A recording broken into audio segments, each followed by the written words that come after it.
अपस्मार? तो ये है कौन पिताजी? अविद्या अज्ञानता का दैत्य, योग में संकल्प एक ज्योति की भांति समाधि का मार्ग उजागर करता है। तो अपस्मार के एक विकल्प को प्रस्तुत करके उसकी एकाग्रता को भंग करता है और उसे अंधकार की ओर ले जाता है। कभी सत्य और आत्मज्ञान तक पहुंचने नहीं देता। और यदि कभी भी कोई व्यक्ति कुछ भूल जाए या अपने पथ से भ्रमित होता तो अपस्मार की शक्तियां और बढ़ जाती।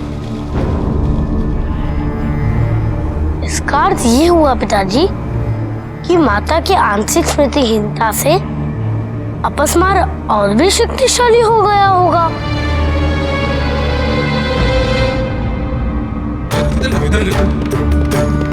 हाँ पुत्र, पहले से भी कहीं अधिक,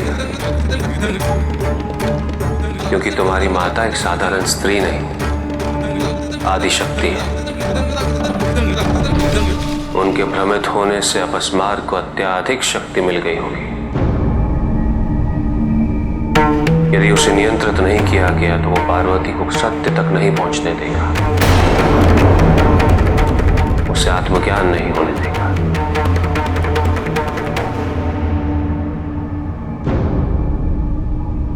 योग के मार्ग में एक बहुत बड़ी बाधा है अपस्मार। तुम अपनी माता को लेकर ऋषि दधीचि के आश्रम में जाओ पुत्र। वहां उन्हें अपने अतीत के स्वर अवश्य सुनाई देंगे। जो आज्ञा पिताजी।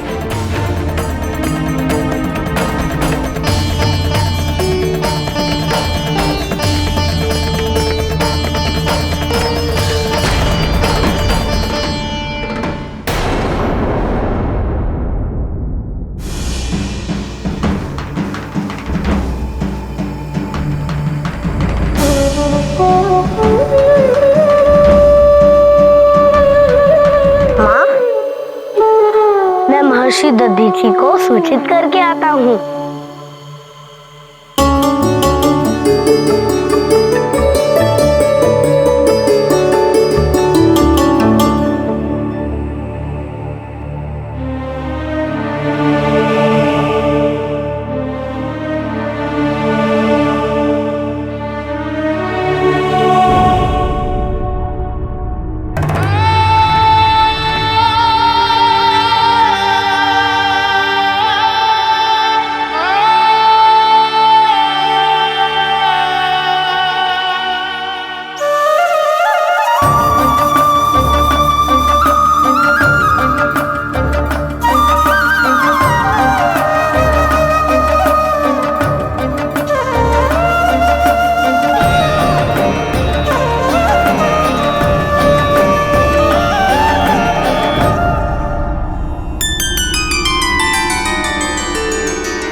रुको।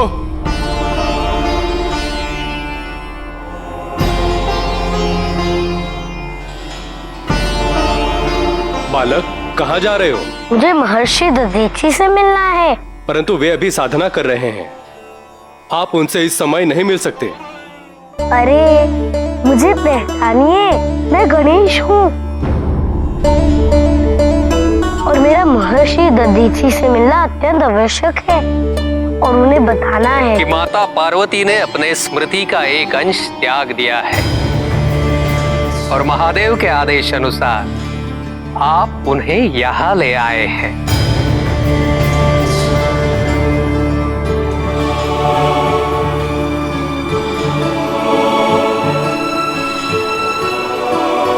प्रणाम।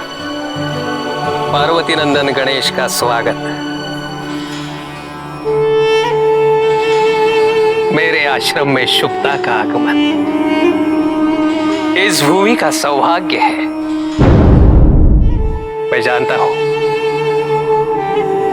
अपने माता के आंशिक स्मृतिनाश से आपको कितना कष्ट हो रहा है। मैं ये भी जानता हूं कि अपनी माता का वात्सल्य पुनः पाने के लिए आप कितने लालायित हैं, किंतु मैं तो दिव्यता का साक्षी हूं और आपको आश्वस्त कर सकता हूं,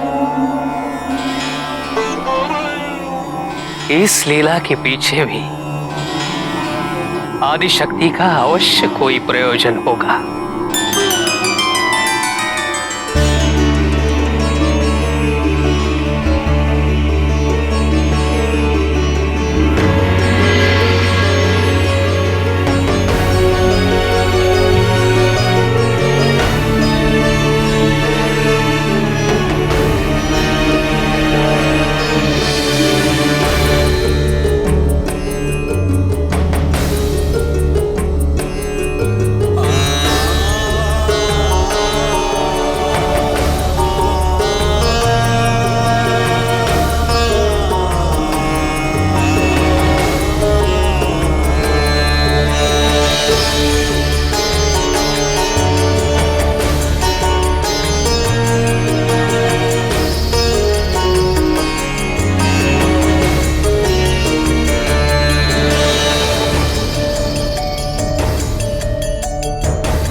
प्रणाम।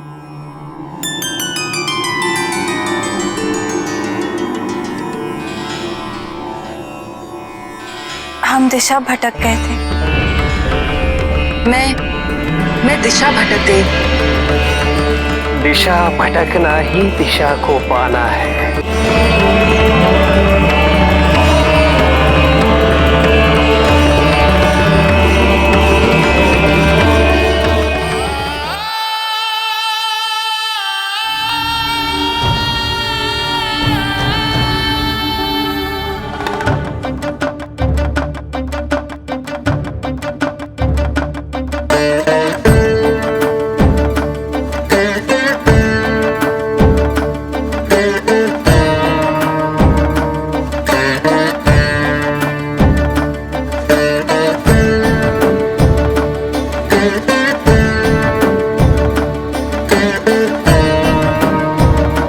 भटक तो आप चुकी है माता, देर है तो केवल स्वयं को पुनः प्राप्त करने की। कर्पूर गौरम करुणावतारम संसार सारम भुजगेंद्रहारम। कर्पूर गौरम करुणावतारम संसार सारम भुजगेंद्रहारम। सदा वसंतम हृदयारविंदे, सदा वसंतम हृदयारविंदे। भवं भवानी सहितं नमामि, भवं भवानी सहितं नमामि।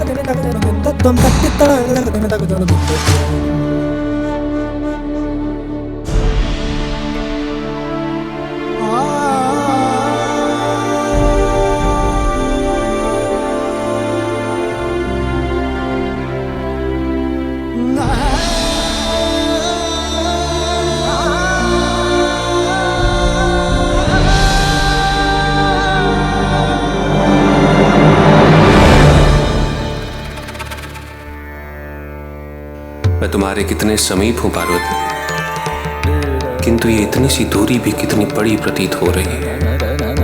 तुम तक मेरे स्वर तो पहुंच रहे हैं, पर तुम उनमें मुझे नहीं सुन पा रही।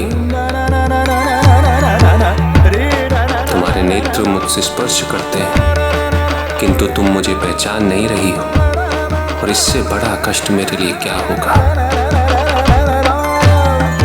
और मुझे विश्वास है कि वो दिन अवश्य आएगा जब मैं और तुम पुनः कैलाश पर लौटेंगे, बिल्कुल ऐसे जैसे हम कभी पृथक थे ही नहीं।